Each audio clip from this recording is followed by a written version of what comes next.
All right, everybody, welcome to the Gilder Spotlight podcast. Really excited for today's guest. He's one of the newest members that just joined Gilder. His name is John Kennelly. But John, just for our members to our listeners to understand a little bit about your background, if you can give a quick introduction to yourself, that'd be fantastic. Yeah, sounds good. Thanks, Tyga, for having me. Appreciate it.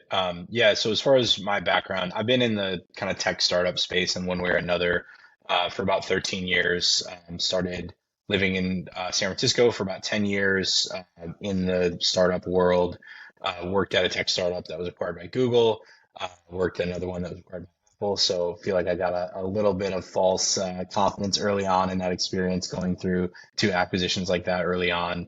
And then I co-founded a startup that I'm sure we'll talk a lot about, and grew to about $20 million in revenue. We have a small kind of advisory consulting business for pre-seed to Series A startups, helping with go-to-market strategy, storytelling, a lot of things like that. I live in Dallas, Texas, work remotely here with companies kind of all over the world. So yeah, happy to dive into any more of that. I'm sure we'll get into a lot of Yeah, specifics as well. there, there's a lot that I want to uncover and unpack specifically in your background, but I kind of want to take a little step back here and go down the memory lane of what John Kennelly was like when you were growing up.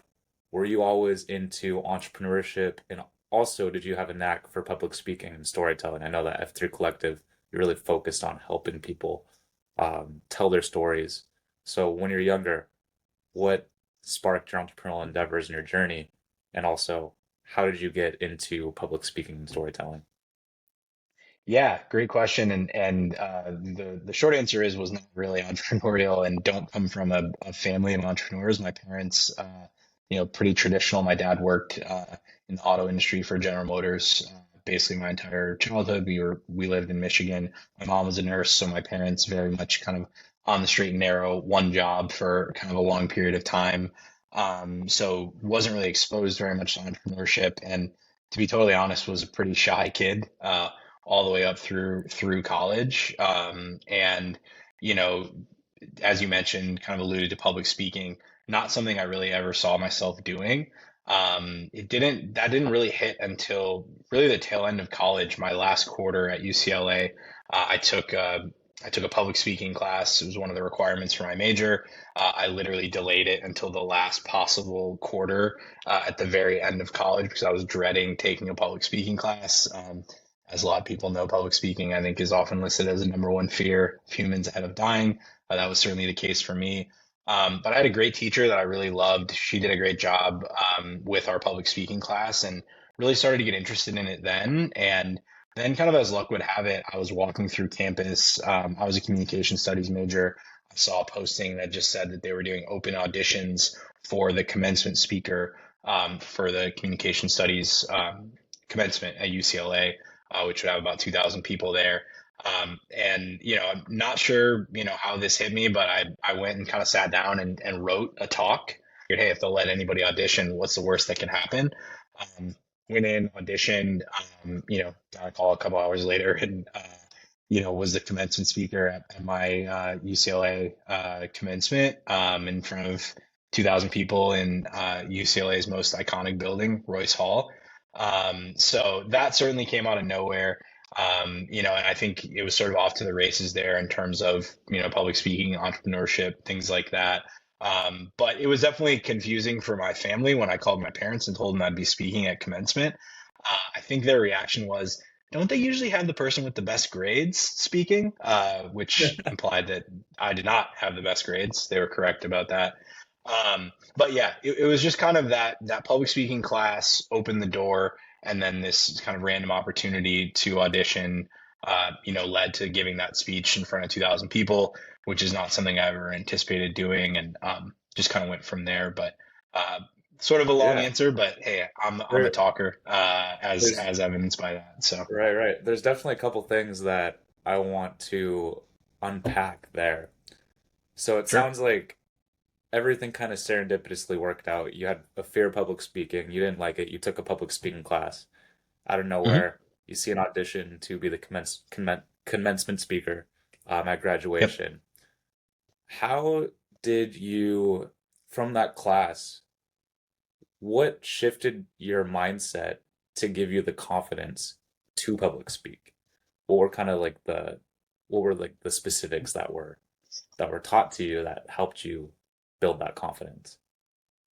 Yeah, I can't remember if these are things that we were taught in that class or if they're just things that I've kind of picked up along the way. But I would say two things. Number one, I think if you're prepared, right, if you're giving a talk, if you've rehearsed it, if you know the material, that's the easiest way to combat nerves, right? Is if you know the material, you're going to be less nervous. You're going to be comfortable going up there and speaking.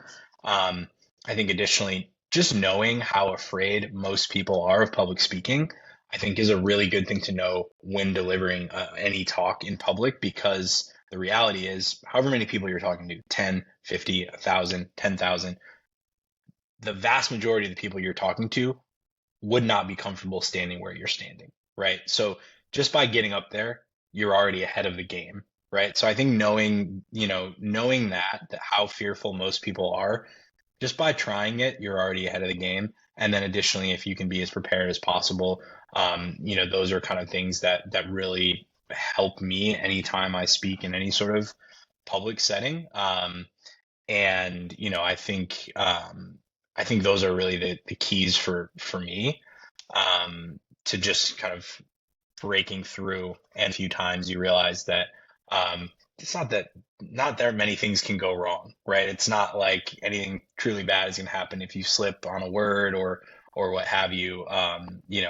There's only so many things that can go wrong. So once you've done it and you realize nothing bad happens, it's pretty easy to repeat it going forward. But I think that's where most people struggle is jumping, that first hurdle, doing it for the first time. Most people don't cross that threshold. And to be candid, it's a bit of a secret weapon for me. So I'm totally okay if most people stay afraid of public speaking, right? Because that's a competitive advantage for me that I don't mind public speaking. No, definitely. And one more thing kind of out of that story as well. When you auditioned, did you have any nerves? Or since you were kind of auditioning, you're like, ah, like we'll see if I'll get this or not. Like if I get it, that's amazing. If I don't get it, like, it's not that big of a deal. I wasn't expecting to get it anyway. So when you auditioned, did you have any kind of nerves when you're going into it? And then what was your initial feeling when you got accepted to be the commencement speaker? Were you like kind of like, oh wow, this is real. Like this is I'm actually going to be doing this. I'm going to be speaking in front of 2,000 people. Um,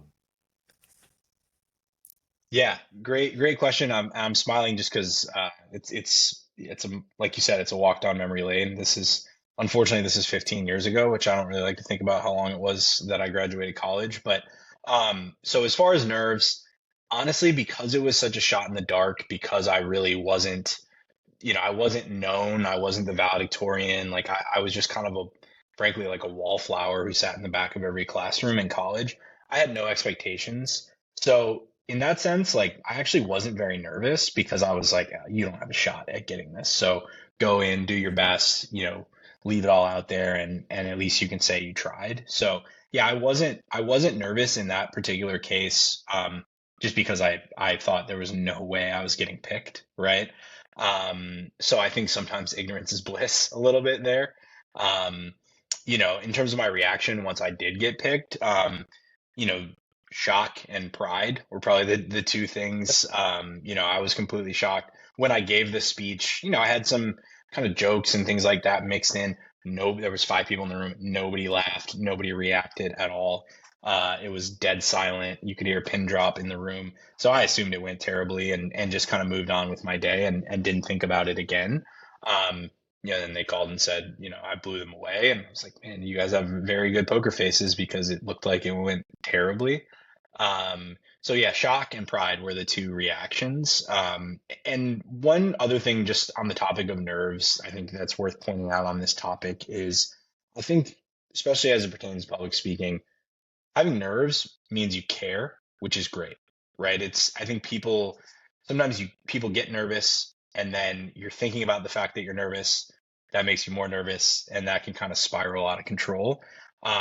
But the reality is nerves mean you care and you're invested in what you're doing. And I think, it's great to be nervous, as long as you don't kind of let it get out of control. Yeah, I think yeah, I couldn't agree. Think nerves are a good thing. You can use it as a tool, much like what you're saying. But for Yep. those people that get so nervous that when they're speaking, their voice shakes and it's all cracky, and that's for a lot of people, I feel like that's what they're most afraid of is just sounding stupid when they're speaking in front of a giant group of people. What do you do to, I guess, how do you use nerves as a tool for you when you public speak? Yeah, I would say that I think the biggest thing that is something I try to make a focal point and I think can be really helpful is going slow. I think the one of the most kind of common pitfalls when delivering a talk or doing any sort of public speaking is you want to talk it over with the blah, blah, blah, blah, right? You speed up. People speed up really quickly. That's how you end up fumbling over your words. That's how a 30-minute talk turns into an 18-minute talk, and now you have 12 minutes to fill that you didn't think you would have to fill, right? So I think being very intentional about going slow, having the occasional pause in your speech, right? That is probably the biggest key to avoiding some of those challenges where your voice cracks or you miss a word or you misspeak. If you go slow, it's a lot less likely that any of that is going to happen. So I would say that's the biggest thing for me is I anticipate however many times I've rehearsed a talk, it's going to get shorter, but I'm doing everything to control my pace to make sure I'm going as slow and methodical as I can. That's typically the way to combat that for me personally, at least. That's great. And yeah, I couldn't agree more with having a good pace. I think some of the best orators are the ones that can speak in that pace. Like I don't want to get all political, but like Obama was probably one of the best I orators was of going all to time, and say, he, I think it's he objective to say that, yeah, he spoke last week, and I think he's the best in my lifetime to ever do it. So yeah, yeah, whatever, I could listen to him read the phone book, man. He's right, unbelievable for sure. right. And he talks very, at a nice slow pace that's compelling, and he emphasizes the right words, with a touch of brevity. Did you always want to study communications at UCLA, or what was kind of your, when you first got into university, uh, what did you want to do? Was it always communications? Yeah, I was a business economics major when I got into UCLA, and to be honest, like most kind of college kids who are, not really thinking long term, once I saw how much math I was going to have to take as a business economics major, I said, I don't want to do that. I don't want to take all those math courses, right? Very short-sighted decision from a college kid. Um, but I think, what led me to communications is just the kind of the ubiquity of that major, right? Like every single moment of every single day there's communication happening, whether it's a text message or an email or a LinkedIn message, or a conversation or whatever it is, right? Communication is happening in your life, whether you know it or not. There's nonverbal communication, right? There's so much to unpack within that umbrella of communication. And it was also one of the majors that UCLA was really known for. The department is really amazing, and I took a few intro classes that were really exciting to me. So I think a combination of I knew it was something that would be very applicable to life, regardless of what career path I went down. And the program at UCLA was so well regarded that that kind of helped make that decision for me. And when you were younger, like before college, like in high school, did you do like speech and debate or deco or any type of um kind of I was so way shy. to, yeah. None of it. None of it, man. If you wanted to order a pizza, I was not even okay picking up the phone and calling a pizza place. I realize that makes me sound old because we all use Uber Eats Right. now, so that's a very old sounding example. But yeah, honestly, no. I mean, I would describe myself as painfully shy. And so no, definitely was not getting up there and talking in a public setting whatsoever. Did taking like taking those communication classes, did that help you transition or kind of get over that shyness into more of a confident person, or what was the catalyst that made you such a good public speaker now? Because you obviously started very shy and in your adolescence and then went to university. And typically, I know a lot of people continue to stay shy throughout university and then they jump into their career and they continue to stay shy throughout their career. So, what was that shift? Yeah, I mean, I think the shift actually happened, obviously delivering this was a huge leap forward for me in that skill set and helped me come out of my shell. I think actually the big shift started to be a couple years later when I worked at my first startup. I took an SDR role, so I was doing cold calling.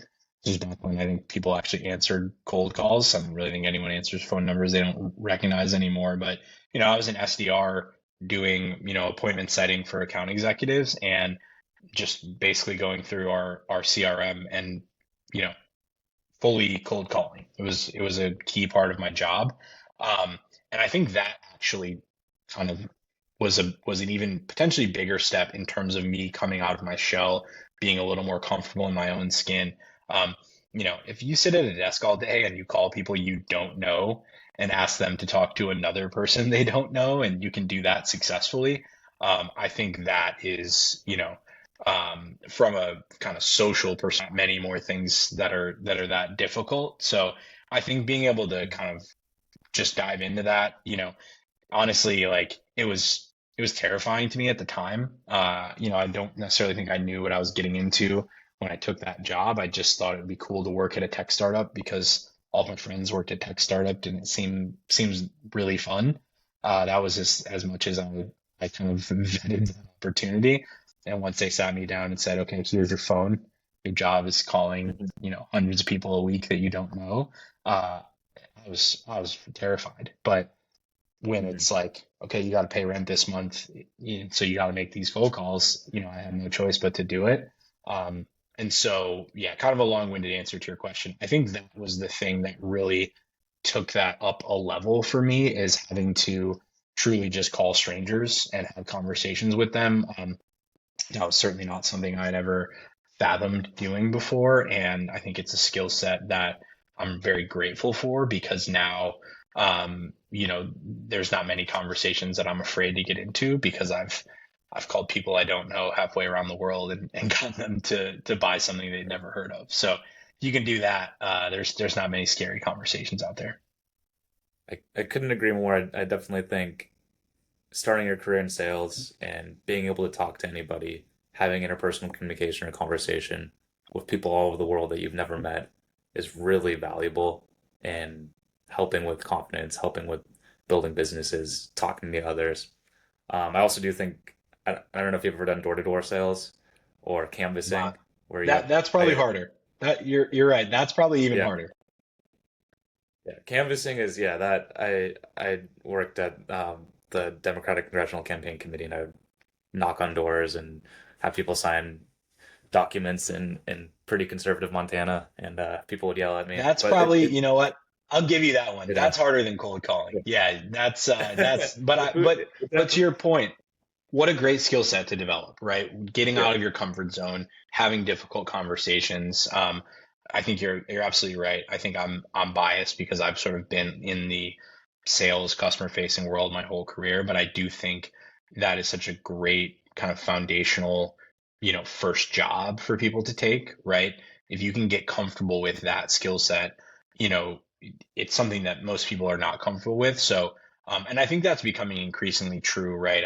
As automation and AI become more and more prevalent, I do think that having the in-person, interpersonal skill set is going to be a differentiator, right? The gap from a technology perspective is shrinking rapidly, right? The access to technology and resources on that front is getting easier and easier. So a lot of times it's going to come down to, who gives the best pitch in the room, right? And there's no way to automate that or use an LLM to do it, you got to get there and do it, right? So I think that is just going to continue to be a competitive advantage, to be comfortable going into rooms, delivering a pitch, having those conversations. So yeah, I mean, I'm a huge advocate of having sales as an early, step in your career, even if it's only for a year or two. I think it's just a skill set that becomes really valuable later on. 100%. Even with that, do you notice like a difference when you're having phone calls and then doing video calls and then doing in-person engagements? And how do you adjust and adapt yourself? Because I know sometimes when I'm on, a phone call, or when I'm on a video call, you kind of you worry about how you look on camera. You kind of look at yourself in like the bottom corner of the screen, making sure that Yeah. you know, you're presentable. When you're doing a normal phone call, you don't really have to worry about how you look. You just really worry about kind of your vocal actions. So how do you adapt to kind of these different modes of communication? Yeah, I think it's about using the information you have at your disposal, right? If you're on a phone call, there's no visual cues, right? The other person, right, to see if they're, they like what you're saying, if they're stressed, if they're not happy, right? You really just have, audio cues to go off of, right? If you can pick up a sigh or a "Ugh," or something like that, right? You don't have that much information when you're on the phone. You just have to use any cues you can pick up on. Obviously on a video call, you can at least see the person, gauge some reaction, in their face, and then if you're in person, right, you do have more to go off of. There's body language to look at and things like that. So I think for me, the key, whether it's a phone call, video, or in person, I think it's important to match the energy of the person that you're talking with, right? I think everybody has different kind of energy levels, different styles of communication, right? And so I think it's important to try to quickly get a sense for, okay, is this person low energy? Are they high energy? Are they engaging, right? If you start the call by asking a little bit, hey, where are you calling in from? And things like that. If people seem forthcoming and they want to have some of that banter and chit chat, that's great. I think sometimes you get on a call with someone and say, oh, hey, where are you calling from? Yeah, I'm in New York. And you go, okay, this person is not interested in chit chat. I'm going to move past the chit chat and kind of stick to business. So I think, to summarize, right, I think you want to work with the data you have access to, right? And from a phone call all the way to in person, you have more data. Obviously, the more kind of closely you're able to meet with someone. And then I think from there, it's just about matching their energy. So, using what they give you and giving it right back to them. If someone's low energy, if someone's not very talkative, the last thing they're going to want to hear is a lot of kind of mindless chatter. Um, but other people might want to talk about the weather and their kids for 30 minutes, right? So you just got to kind of, try to gauge that as quickly as possible and go from there. Yeah, I like that. Going back to your career, so you worked at three startups. One was acquired by Google, the other one was acquired by Apple. Mhm. What was it like being an employee of a startup that was getting acquired by such a big tech company like Google or Apple? Yeah, well, the Google and Apple experiences could not be more different, which probably isn't super surprising to people. But yeah, I mean, the Google acquisition was, some execs from Google came in. We had basically had a huge party. It was a massive celebration. It was in TechCrunch within the hour. It was very much known information. It was billed as just a huge celebration and success. And to be candid, not many people made it into work the next day because of the celebration. And that was a really cool experience, especially, I think I was 25 at the time, super young in my career, and had taken a leap of faith to go to a startup. So I got to call my parents and sort of gloat and say, hey, I was right, you were wrong. Now I work at Google. And then, of course, we did work at Google. Some of my friends who were part of that acquisition still work at Google, to this day, 12 years later. So that was an amazing experience and really something I'll always cherish. The people that I worked with there are still some of my closest friends in the world. the Apple acquisition was completely different. A couple of lawyers from Apple came into our office with NDAs in their hand. They handed over the NDAs, told us to sign. Um, wasn't a lot of smiling going on. And they said, I'm not sure that how this even made sense at the time in hindsight, but they said if you're married, you're allowed to tell your spouse about this. If you don't have a spouse, you can't tell anyone that this happened.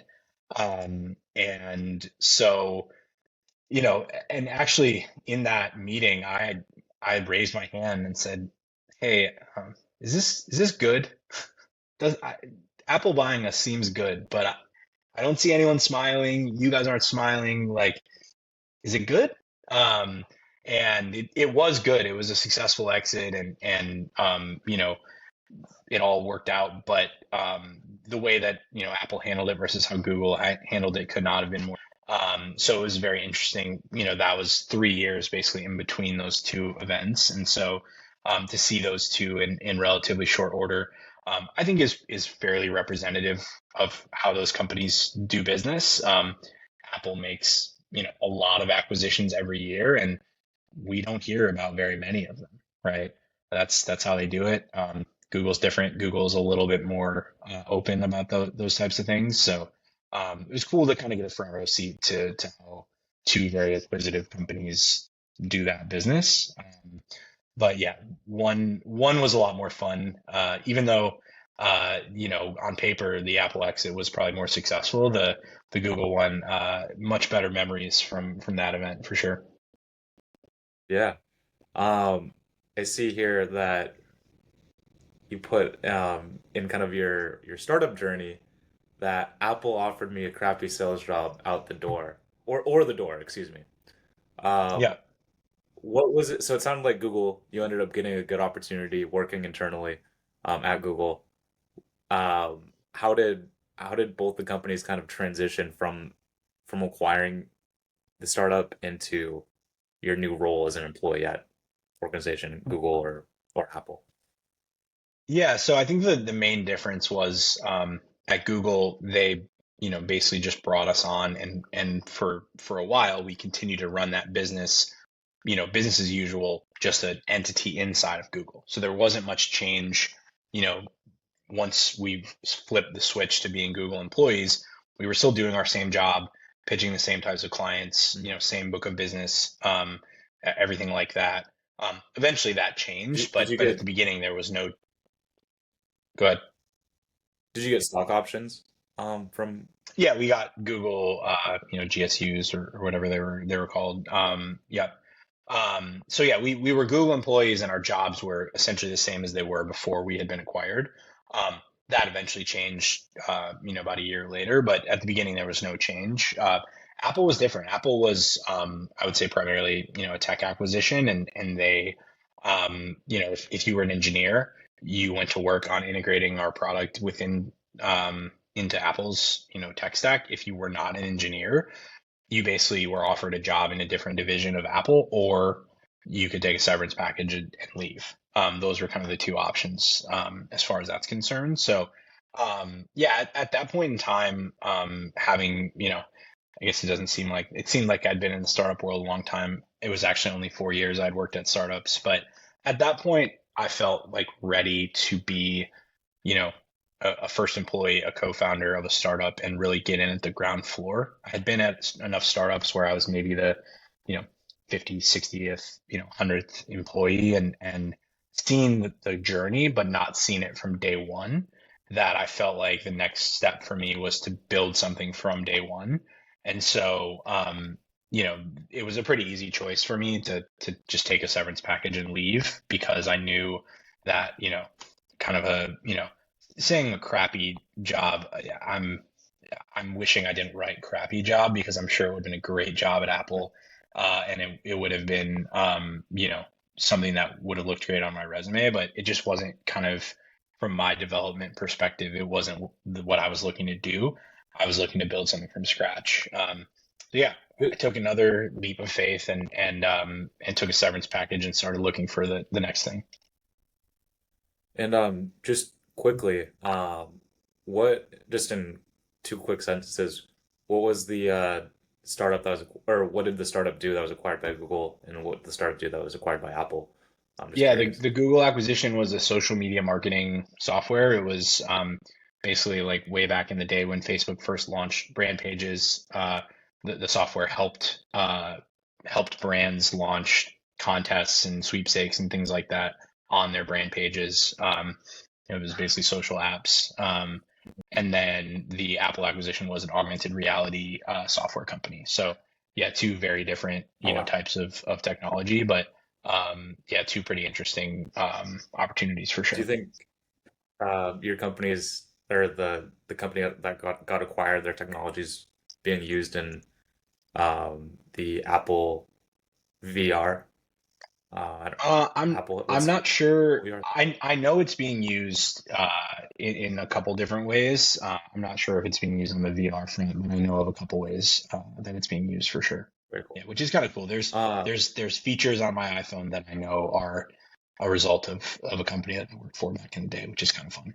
yeah, that's super cool. Probably maybe the Apple Map Street View could have been from, or yeah. Yeah, But I'm not sure anyway, about that one, but probably.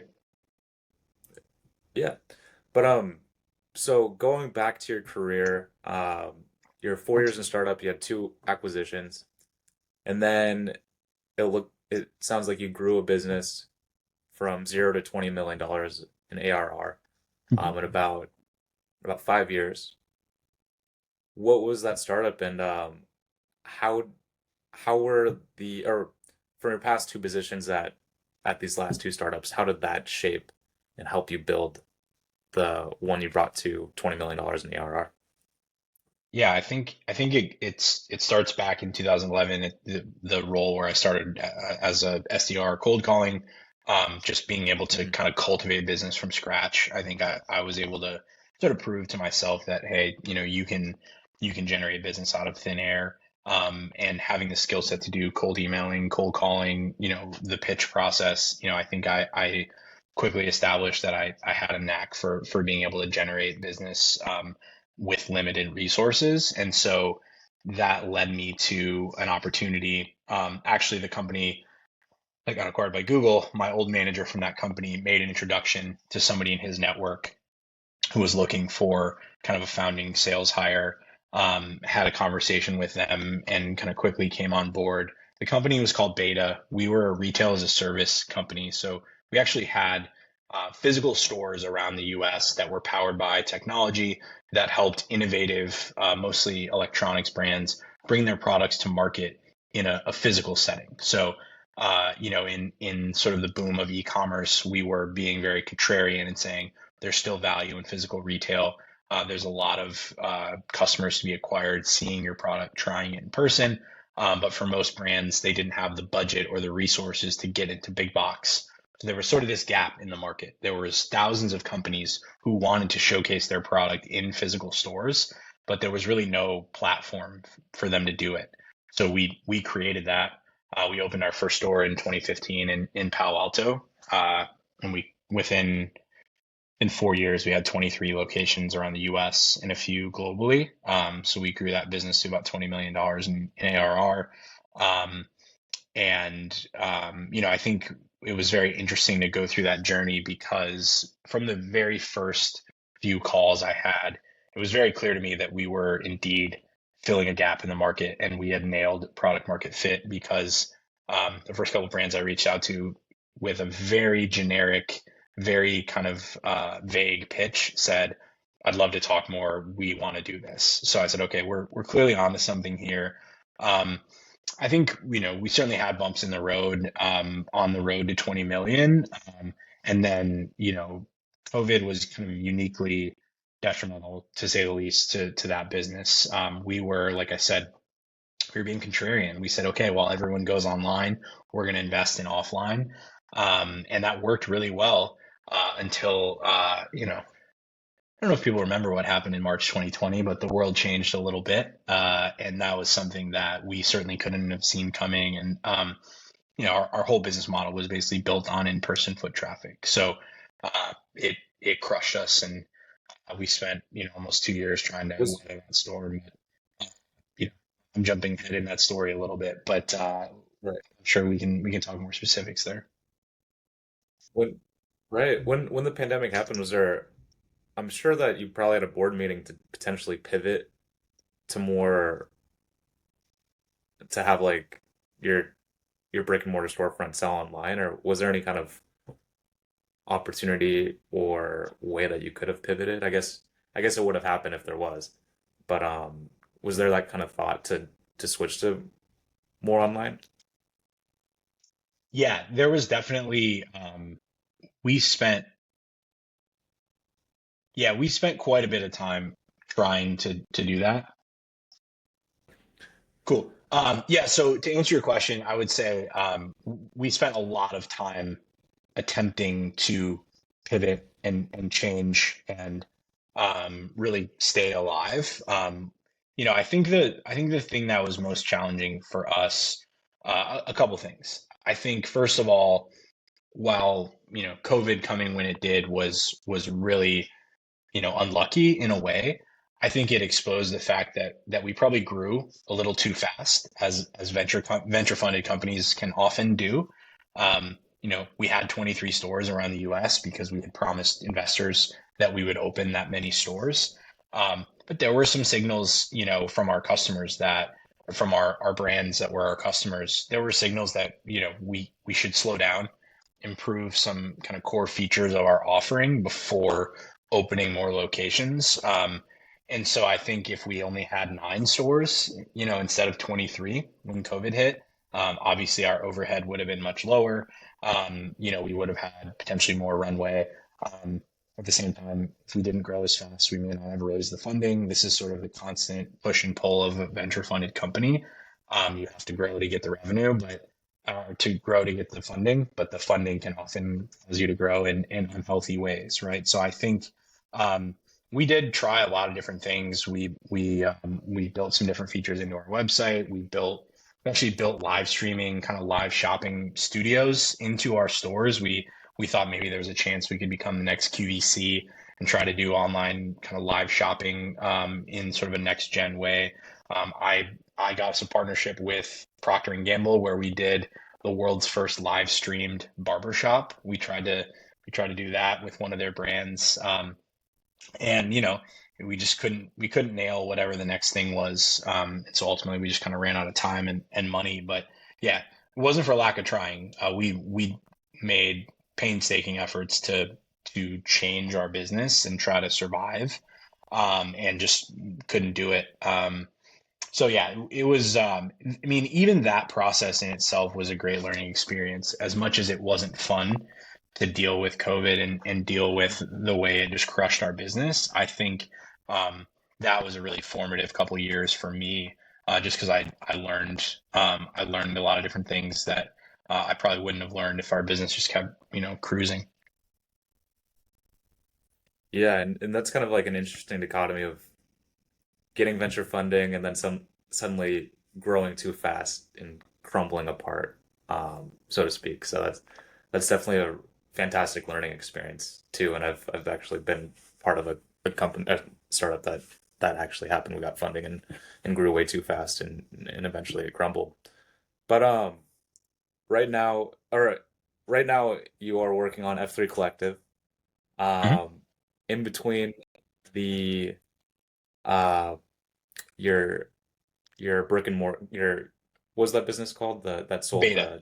the smaller beta, in between beta and F3 Collective, um it says here that you raised $300,000 of a pre-seed round for a new legal tech SaaS product.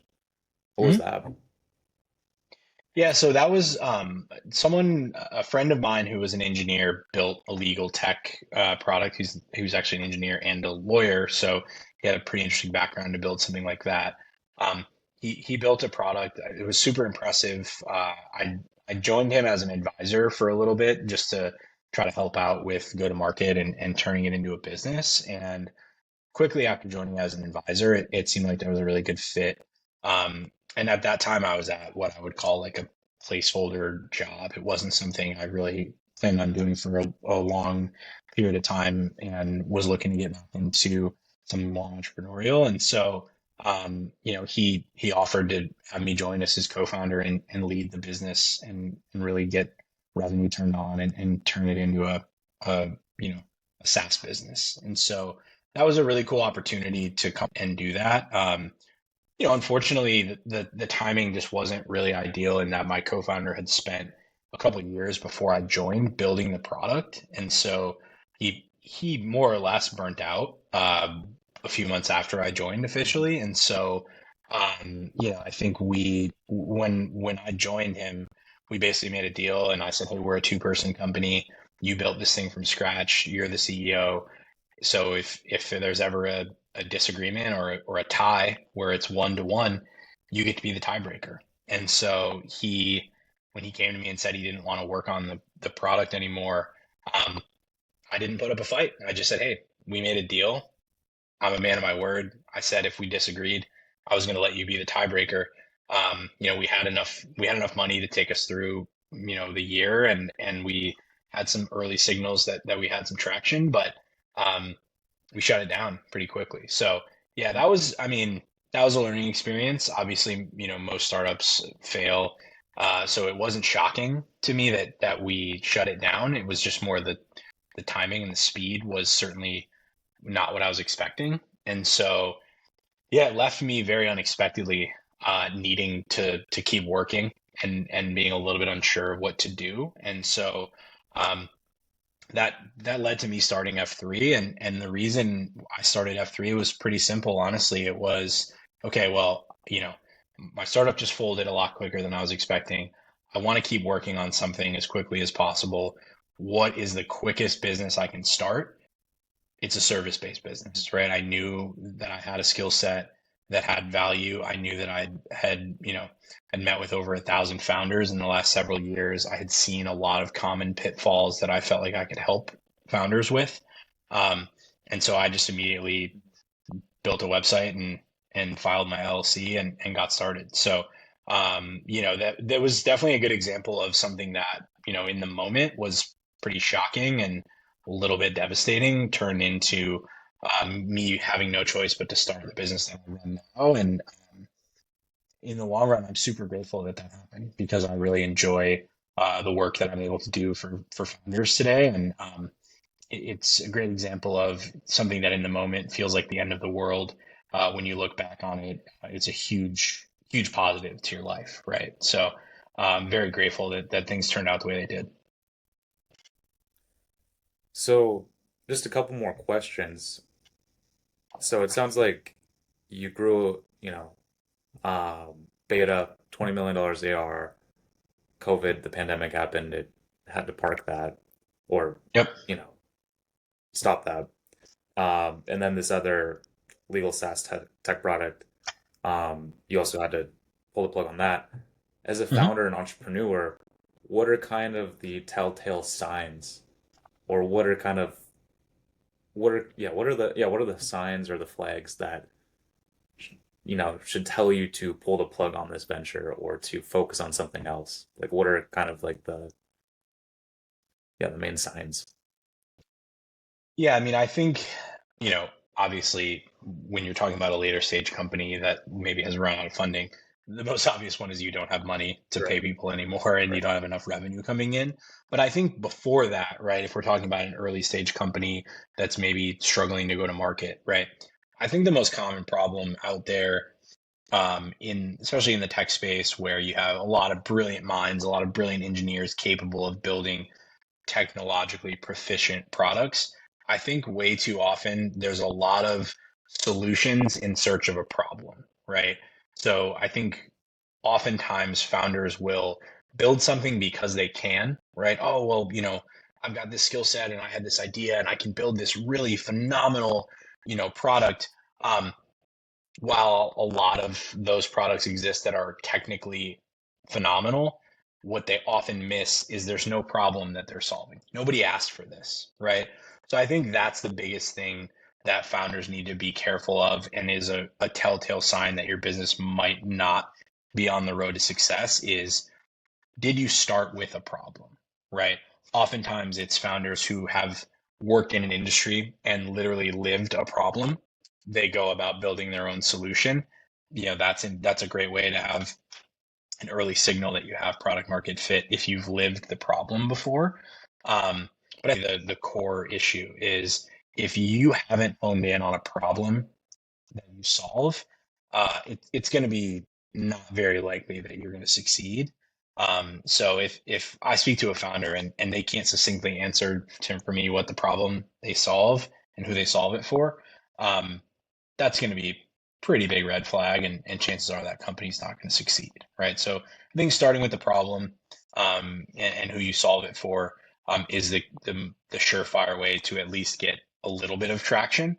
Um, from there, there's a lot of factors, obviously. Post product market fit, there's certainly no guarantee that any startup is successful, but to clear that hurdle and to make sure you start with a problem, I think is the biggest way to avoid the common pitfalls. I love that. Well, John, it was fantastic talking with you, learning more about your career. You've had, quite an impressive career with a lot of amazing ups, some downs, but it seems like it's been mostly ups. And I love what you're working on F3 Collective. If you can let all of our listeners know what F3 Collective is, what you're currently working on, and any final closing thoughts, um, Sure. please let Yeah, I us know. appreciate it. Really, yeah, really enjoyed the conversation, Tyga, and just a shout out to you guys at Gilder first and foremost. I think as a solo founder who works remote, it can be really hard to find community, and I think you guys have done a really good job with Gilder of creating that community, albeit virtually. So just wanted to say that really appreciate what you guys are doing. Met some awesome founders already through Slack and through the various kind of virtual meetups. So look forward to meeting more Gilder members. Hopefully folks are going to reach out after seeing this. But in terms of F3, I think going back to a lot of the stuff we've already talked about today, I've had the opportunity to meet with over 1,000 founders over the last several years, and I think during that time, I saw the same pitfalls over and over again, most of them related to the way founders tell their story, right? I think it's one thing to build a great product that does something really revolutionary, but if you can't go out and tell the story to investors, to customers, to the media, whatever it is, it's unlikely that you're going to be successful. So, in one word, what I would explain that I help founders do is storytelling, right? I help founders tell their story.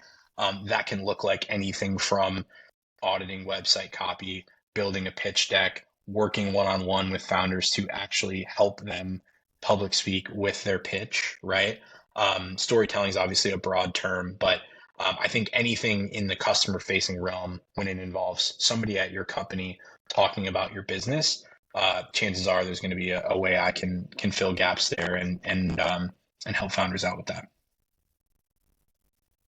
Awesome, John. I couldn't agree more. I think the most compelling way to explain a business is to tie it in with a story and to tell a story on what problem you're solving, as you mentioned before. So I really love what you're doing. I really appreciate the kind words about Gilder as well.